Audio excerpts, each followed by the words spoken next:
crossing or he's walking in the middle? It's walking.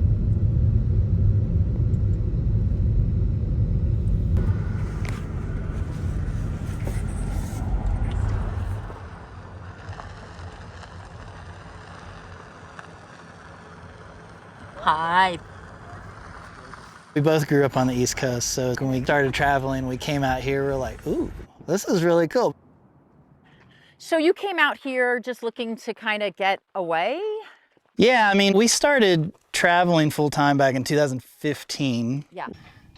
We were in a big house in Tennessee, and then we realized there was this whole group of people that were just traveling full time. And we're like, Okay. ooh, that's cool. So we bought a huge fifth wheel and pretty quickly decided that that wasn't like what we wanted. We kind of had traded our neighborhood for a not as nice neighborhood. And so we heard about this thing called boondocking, you know, which is like camping without hookups. And we're like, I think we want to camp in more remote areas. And so we bought a 1972 vintage Airstream, and we went to her parents' house in Indiana. We gutted it, we renovated it, built it back from the ground up for boondocking, and then spent the next 4 years full time just boondocking as much as we could. We put 100,000 miles on the truck. Like, we did the thing we wanted to do. We moved out here, and Ashley and our oldest Adelaide really had a dream of like a homestead. So we started looking for like more rural places. And I think too, just spending all that time boondocking and camping off grid in these like beautiful remote locations, it just kind of ruined us for like, we weren't going to go back to a subdivision, you know? That was really the big experiment, was like, can we do this? How is it going to work? So the reason we kind of ended up here is our kids were getting older, and we were just starting to think, okay, like eventually they're going to be too big for the Airstream, and like we need to find somewhere to settle down. Oh, yeah. So it's parked now, like... It's permanent, yeah. Did you use it? Yep. Yeah. So somebody sleeps in there? We have some of the kids sleep in there. We like built these crazy custom bunk beds, so they would like fold down into benches, and the front thing comes up to a table and goes down to a bed. And you all fit in here, 4 kids, 2 parents, 6 people. Yep. And it's 31 foot, so 28 foot inside. It's still really nice and comfortable inside, but it's kind of the kids' space. And so we found this property here. This county has really become a hub for experimental, alternative, and natural building. We just wanted to do as much of it ourselves as we could, even though we had no idea how to do any of it. This is the first thing that we built. And so this is our earthbag solar shed office. And what we see there, is that earthbag? Yeah, it's made out of the same thing. And you have a big sign that says no more bags, so you're tired. There's 1 million pounds of dirt in that house. We'll talk about that in a minute. Okay. So you see that the shape of it reflects the material, the earth bags. Right. We really wanted to kind of go for that aesthetic where it still felt handmade. You know, like it's clean and, you know, it looks kind of modern, but also kind of handmade at the same time. Ooh. Oh, wow. Oh, it smells good too. And look at that ceiling. We're trying to use like cheaper materials, so that's just plywood that we put some linseed oil on. So it's relatively cheap. This was like so much experimentation. We experimented with an earthen floor. We covered it in boiled linseed oil. There's about 5 or 6 coats on this. So yeah, it's held up really well. It was an experiment. Everything has been an experiment.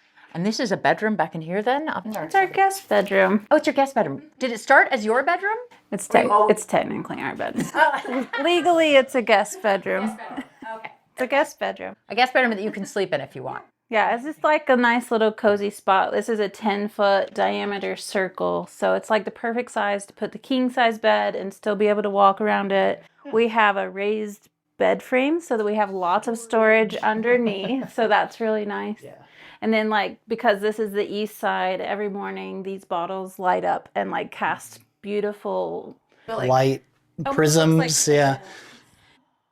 This is like a perfect little circle for a bed. Yeah, it's real cozy. Right? It feels like a hug when you come in here. Like a warm hug. Yeah, that is the thing about earthen building. Like it really feels like warm and inviting. The perfect circle. I hope so. Do you measure and measure, or are you kind of, I mean, because earth bags don't seem like they'd necessarily be super precise. Well, I mean, you set your center compass and then it's pretty easy to get a perfect circle. Hyperadobe earth bags are like a netted tube mesh that you fill with soil, you wet, you compact, you add a little cement for stabilization. We ended up designing this. It's like a rectangle intersected with a circle. But your kids have really gotten into it. Yeah, they've learned so much. It's been really fun. Like, you know, a big reason of why we moved here and why we're doing all this is just so we can spend more time like doing stuff with them, you know, before they get too old. And they don't complain. If they don't feel like it, we don't make them. And if we do stuff, it's usually just a part of the day. Like they have their morning to do their schoolwork. And it's usually not every day too. We try to find a good balance. That's important.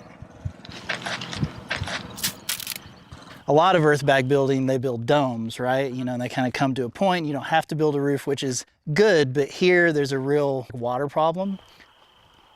Wells are being sucked dry by some big agriculture and dairy farms and stuff. So drilling a well is kind of cost prohibitive. So catching rainwater makes more sense. So this to us, it made more sense to just build the wall straight up, put a traditional roof on, catch that rainwater, and you can add shade and help insulate it a little bit better than if you just had a domed earthen roof.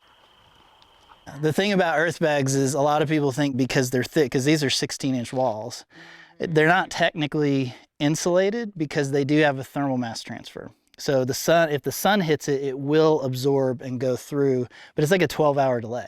So if you design it right, if you design like a long south-facing wall, then you can use that to your advantage in the winter. And then if you have a nice overhang roof, you can mitigate some of that in the summer.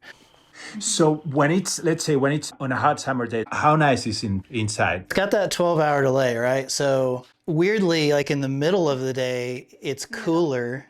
But then at night, it gets warmer because the sun has been hitting it throughout the day. So like middle of the night, 2 o'clock, we're like kicking covers off because it gets really warm in here. Right, so the walls are thick, and so once you get the temperature inside regulated, you're not gonna lose it through the walls because they're thick.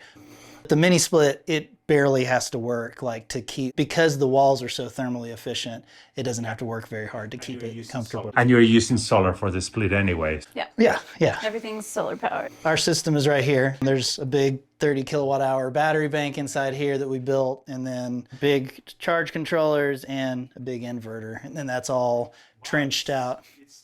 Yeah, so this is the first thing we built, and it really kind of got us going on the hyperadobe earth bags because we were like, okay, we were able to do this as a family. It's a pretty safe building process. It's not too difficult. Let's see what else we can do with it. And so we have an outdoor shower that's also made out of earth bags and a ton of glass bottle bricks. The outdoor shower is magical. It's like one wall of earth bag that like wraps around itself. And then we poured a little pad, and the drain goes to our big Burman swale where we have all those trees, and then a little propane on-demand water heater. Yeah, so it senses water pressure, kicks the flame on, and then you can adjust it here, you know, however hot you want it. Yeah. So all that is coming from here, that water. Yeah. And that's plenty of water you're getting? It depends on the time of year. In the summer, we are going to be drip irrigating a lot more. That's where most of our water goes, is the drip irrigating the 70 trees. It's a beautiful little spot too. It's, you know, private, but like views. That was the thing. Like once we built it, we were kind of like, why didn't we do this earlier? We tell everybody that moves out here, get shade and then get your outdoor shower. Well, and solar power. When we first moved out here, we couldn't figure out how to get pressurized water. And we finally realized if you just get an RV pump and a 12-volt battery and a solar panel, you can pressurize water pretty quickly. So just a marine car battery, a charge controller, and a shunt, and a servo so it can connect to our Wi-Fi network and tell us all the information about it. As we've been out here, we've built more solar systems, and we've got a little more nerdy and more technical. And we just want to like keep tabs on stuff too, because like we've had situations where like you're getting a shower and the battery dies, you know, like if you had set up notifications to tell you that that battery was getting low beforehand, then you wouldn't have those problems.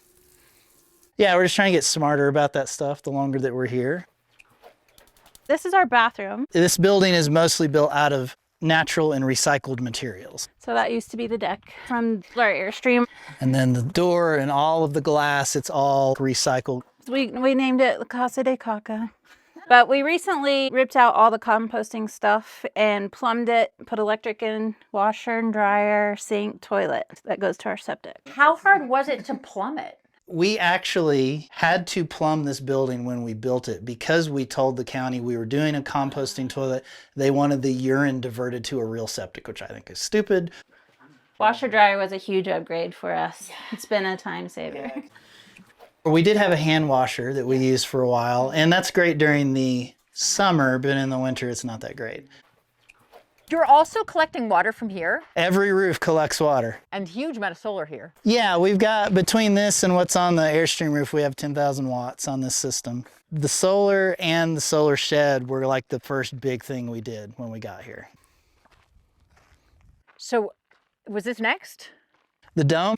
So there's a fun story with the dome. We were well into sort of designing our roundhouse, which we'll look at in a minute, but we were inspired by this house in Australia called the Willow and Roundhouse. So when we started making videos about the house, we mentioned it, and this guy that helped build the house, he got in touch with us, and he had been watching us for a while, and he's like, I built that. And so he's like, I'm gonna come over here and I'm gonna help you work on your house. And we're like, what? Beautiful. Yep. So we're like, why don't we build a dome here? Like, you're gonna be here, it'll help cover your cost of travel. And so he ran this superadobe workshop. Make sure our forms are in line with the center of the circle. So superadobe earthbags are a little different than hyperadobe. They're like a white enclosed bag, and you put barbed wire between the layers. Hyperadobe is like a netted open bag, and you don't need barbed wire because the holes in the mesh allow it to connect to the next layer when you put it on. We're really getting into the top third of the dome, so that's where it starts coming in the most. And always make sure the barbed wire is in contact with both the top and the bottom bag.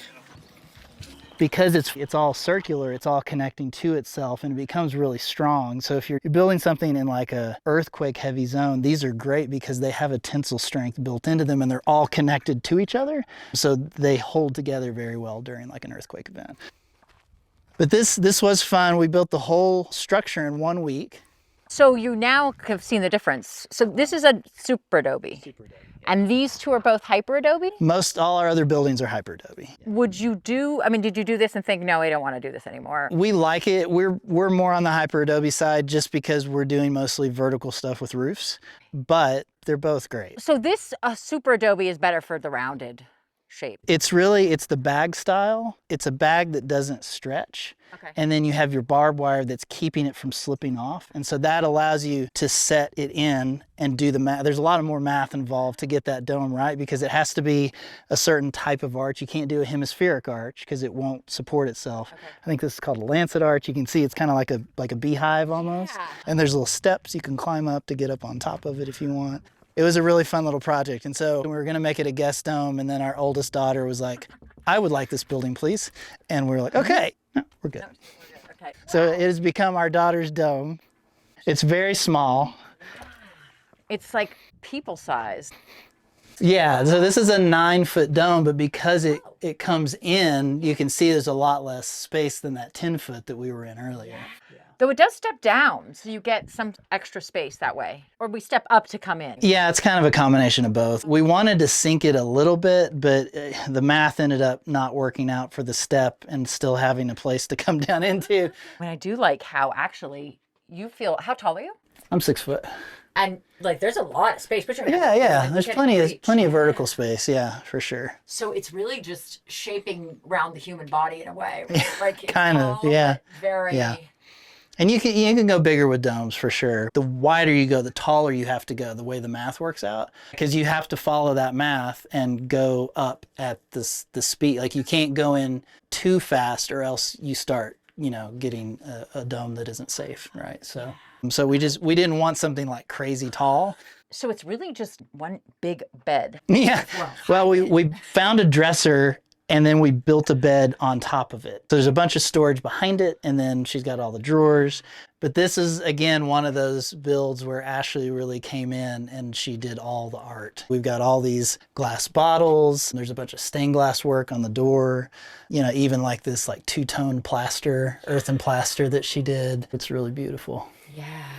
Probably my favorite part is the fireplace. So I don't know. We built a little tiny hyperadobe dome off of the side, and then this little tiny wood stove helps keep it warm, and it vents out the top. It's got its own. We had to do a bunch of math to figure out how to get it centered in there and have the smokestack come out and have the right length on it so it actually transfers the heat right.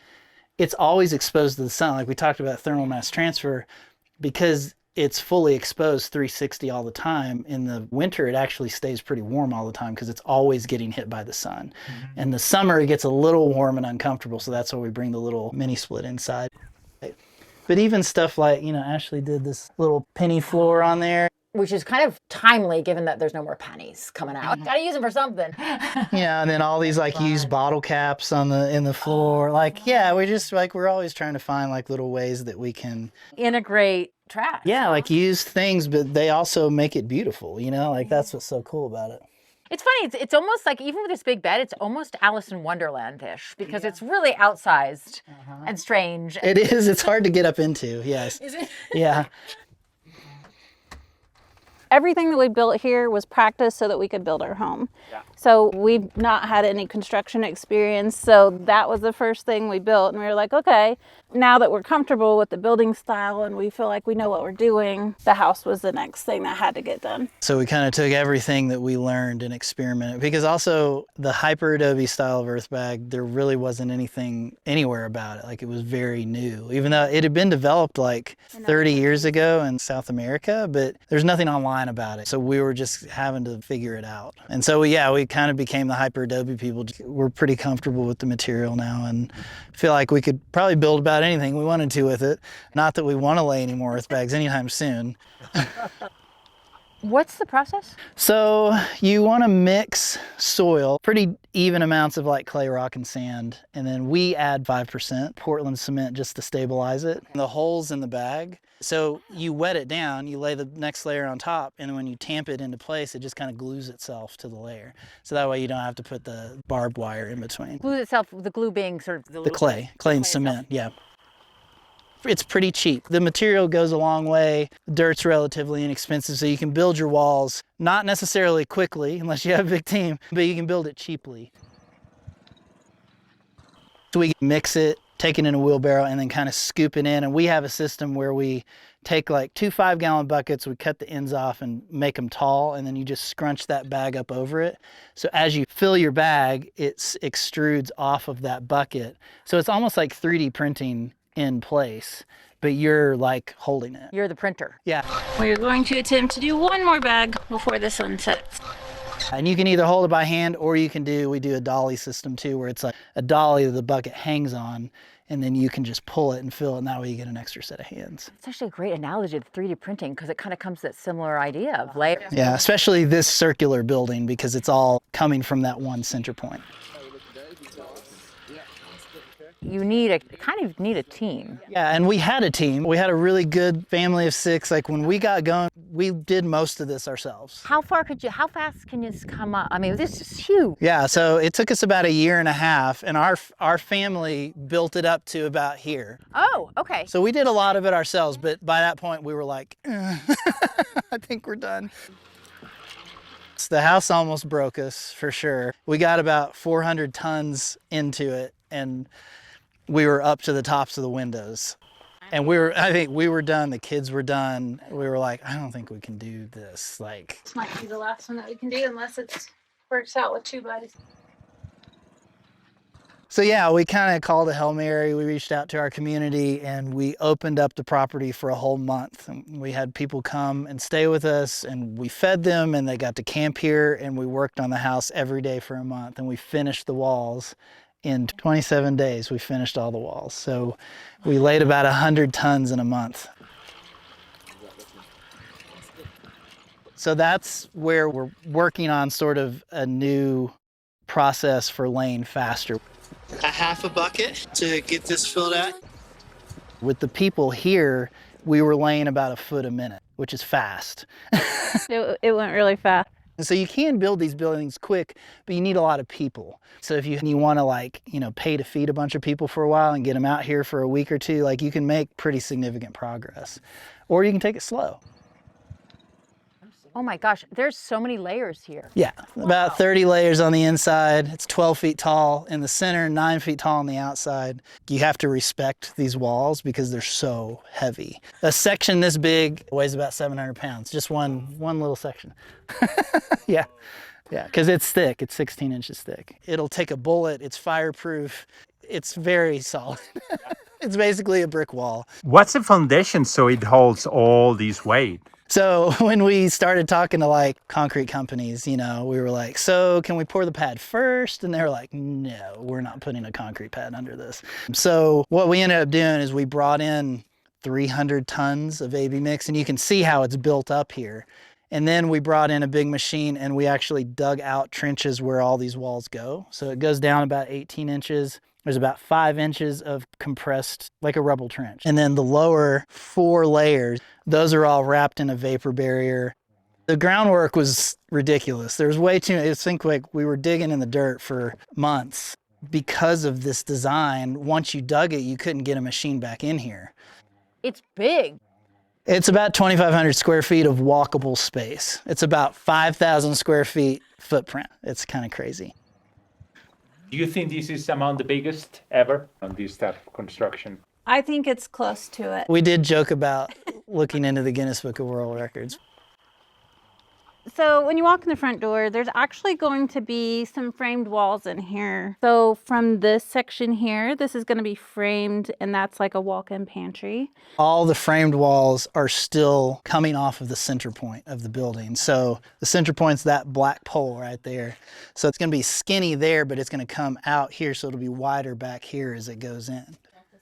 The cool thing about this design is that curved circular walls are super strong, and so you don't need a lot of additional buttressing or like lateral walls to keep things from falling in. But by adding those straight walls, you get to do some more traditional furniture, but you also have these like curved natural surfaces too. Against this long wall, we have the 11-foot window, and this will all be kitchen counter.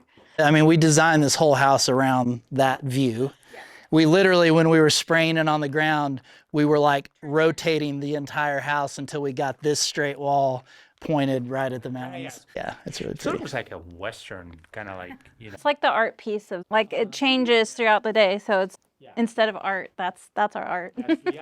That's why we moved here, How hard is it to make a huge window like this in earthbags? You have to support it. Yeah, we have 2 I-beams over that. Because it's 11-foot span, you really need to be out at least a foot on each side of any opening. We did 2 feet over on each side. So that's 2 I-beams right over it. So it's not going to go anywhere. Those are all connected together too. So it's basically one big piece. You can see over all of our doors and windows, we have lintels or headers, and those all have to basically take the weight off of the openings. You got to build them pretty heavy duty for sure, because there is a lot of weight on top. A lot of weight on top. I will say that like earthbags are pretty good at sort of diffusing that force. So like if you look at all the outlets, they were built into the wall, and it was laid over, and then you've got 15, 20 rows above it, and there's no downward pressure on it.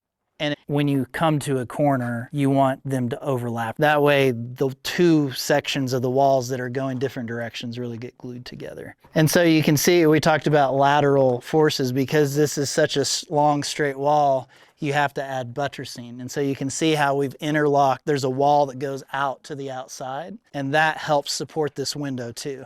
You really technically should have buttressing like that on a straight wall at least every 10 feet. So there is a lot of math on this. There's a lot of things you want to think about for sure. Do you need an engineer? We didn't. But we did a lot of research, and her dad is a really good resource too. He has a lot of traditional construction experience. That one's going to be a slider. And up here, I need to come up exactly. Because if you know the rules, like... Yeah, there's not a lot of them, but there are some important ones. There's some really great books you can get. Like earthbag building has been happening for a really long time. And even though hyperadobe is new, those core concepts still apply. They're easy to find if you want to research them. Why is this part higher than this end here? The roof will be pitched. It's about a 112 pitch, with the height being there. My dad has been building his own house. So we're basically using big metal bar joists that are going to set in a radial pattern around, and then we have to connect them with purlins, and then we got to put metal roofing, and it's going to be super complicated, but it'll be a very unique roof for sure. So this is the hallway. So we have like 6 doors off of this hallway that go to the bathroom, a mudroom, and then 4 kids' bedrooms. So that's why this area over here looks so big, is it's actually 6 rooms. We just haven't put in the framed walls yet.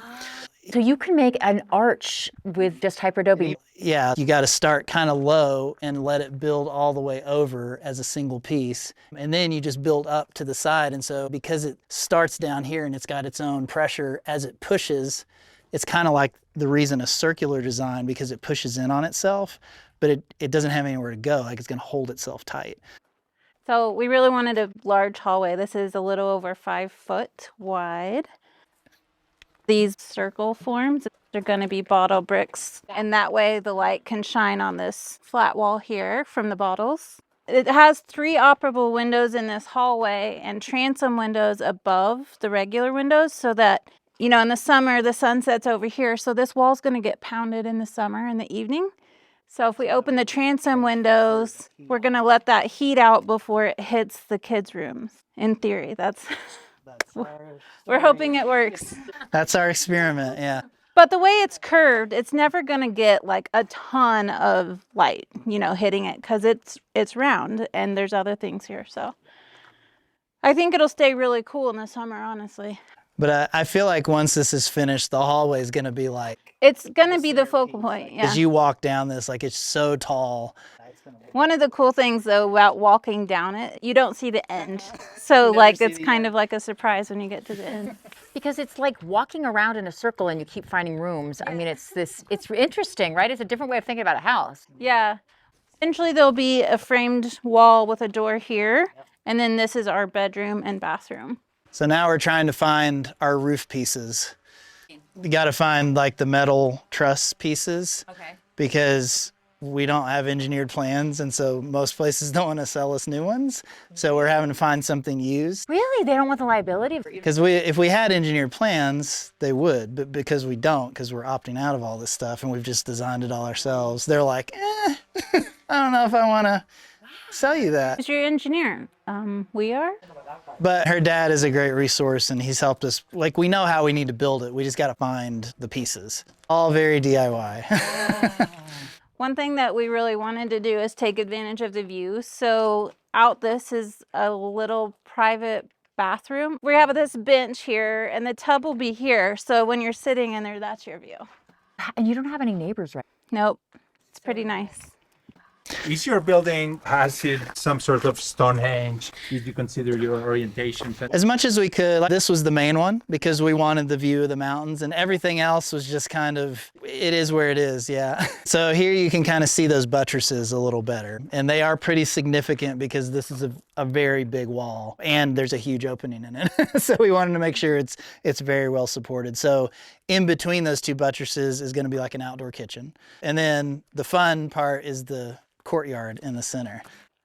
So that will be open? Yes. It'll all be open. There'll be a 2-foot overhang on the roof on the inside here, but this is kind of going to be a gathering spot. I want to have... we don't agree on this. I would like to have a big bench around the whole thing, but he's like, I don't know about that. We'll see. I might be done with earthbags. But yeah, this is the center point. So this is what everything is designed off of, is off this one point here. All the windows indoors, like everywhere, are like a perfect triangle with the center point. Like if you were to pull a line to each corner, it's a triangle everywhere, to every door and every window. We're a little OCD. But it's neat. You can see how she designed it. So like even those bottles are directly through on each of the windows. Yeah. You can see we've got straps. So we're using the weight of the bag to hold the bond beam down that the roof will be attached to. So we're using the weight to our advantage to keep that roof down on top of the building. But you can see those straps aren't pulled down yet. We still got to do those. Yep. So we're overbuilding everything and just build something that will last forever. We just didn't want to build a house that was like, you know, a traditional house is going to last like 70 years before it needs to be fixed or whatever. And We've seen too many problems on traditional construction, so we're trying something else and see if this works, you know? Because you came out and decided like this is the right place for us. You didn't come out and think, okay, no, it's too hot or it's too dry, it's too desert. I mean, it's definitely a challenge. It's a lot of people come out and leave in 3 months because they're like, this is too much, but The climate? Monsoon especially is really insane. Epic storms, crazy wind and lightning. The winds we get during monsoon can be like hurricane force winds, and they're uplifts too. They can like create these little microburst updrafts that will concentrate all their power and just, when we've seen it pick up entire buildings and just throw them. we've been experimenting with different things like this bench. It's also hyperadobe, so it's 18-inch bags, 2 rows of 18-inch bags and a 12-inch backrest. So 2 different sizes, and that's just a 8-inch bag that will be the fire pit. We can fit 14 people comfortably. So many little structures. Lots of experiments, right? The chicken garden, it definitely showed us you could build circular earthbag buildings at least that big without any problem. And so that gave us more confidence going into the house design. Yeah. And it's a really cool idea. Ashley came up with it. It's a combination chicken coop and garden. And so the inner part is the chicken coop, and then the outer ring is the garden. All this outer space on each side will be garden, but because of the shape of it and this taller wall, it's always going to have some shade. So it will be way less intense for the plants. But you can see like the grass has grown so well because there's more shade, and we haven't done anything to it. We also built this structure around trees, so we try to not knock down any trees unless we have to. Takes a long time for trees to grow here, so we want to give them the best chance that we can. And then the idea is the chickens stay on this side. They sleep in there, lay the eggs in there. And then when the garden's done for the season, we can let them out and they'll clean up the garden. But during garden season, we can take all the waste and like throw it into here for them. So this works all together. And once their mess is composted in here, we can take that and put it in our garden.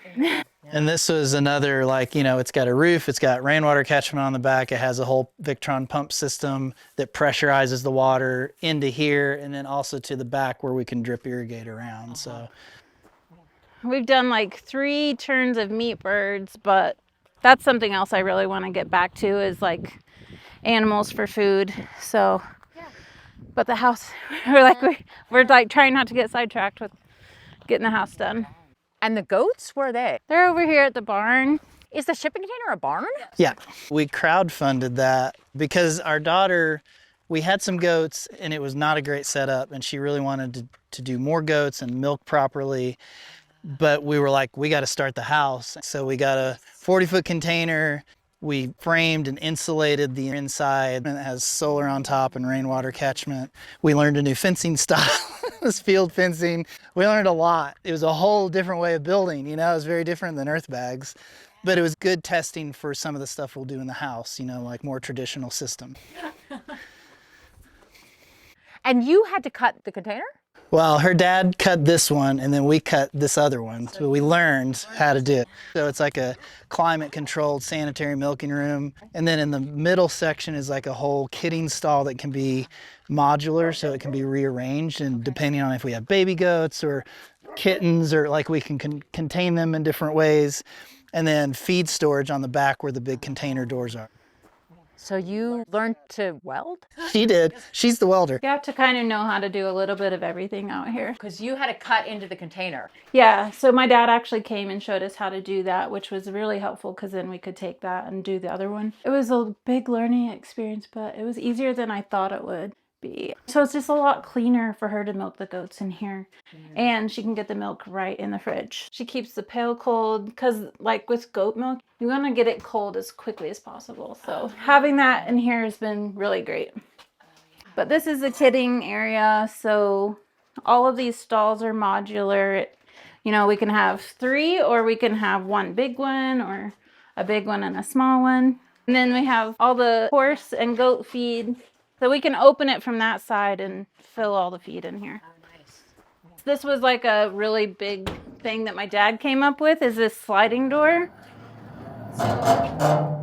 So if there was like a predator or something, we needed to lock everybody in here, we could. But we do leave it open most of the time. But the way my dad does everything, like it has to line up perfectly. Like it looks like it was never done.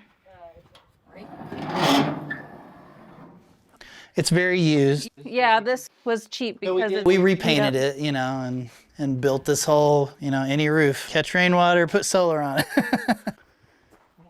So just milking goats then. Yes, we do want to learn how to raise them for meat, but I'm having a hard time with that. But Adelaide's like, if we're gonna have them, we have to eat them. But it's hard. Like you have to like really jump through that mentally and like prepare yourself for that. And I'm not there yet. But if the need arose, we could do it. You know. So were you thinking in the design of the house, were you thinking of the golden rule? I mean, it just kind of ended up that way. I think we were more worried about the circular strength of the walls. Which turned out to be like a spiral, that is the Fibonacci sequence. Right. It's going to take how much more time? Do you have any idea? No idea. People ask us that a lot. And I'm like, well, I don't think anybody's ever done this before. I don't know. Yeah. It's also just like we're trying to do it as we have the cash to do it. So it will take as long as it takes for us to pay for it. It is a bold project. Yeah. I think the further we've gotten into it, yeah, I think we're like, well, maybe this was a little much. It's a lot, yeah. We're building not just for us though. Like this is going to our kids. We're building for generations. Like this is not going anywhere.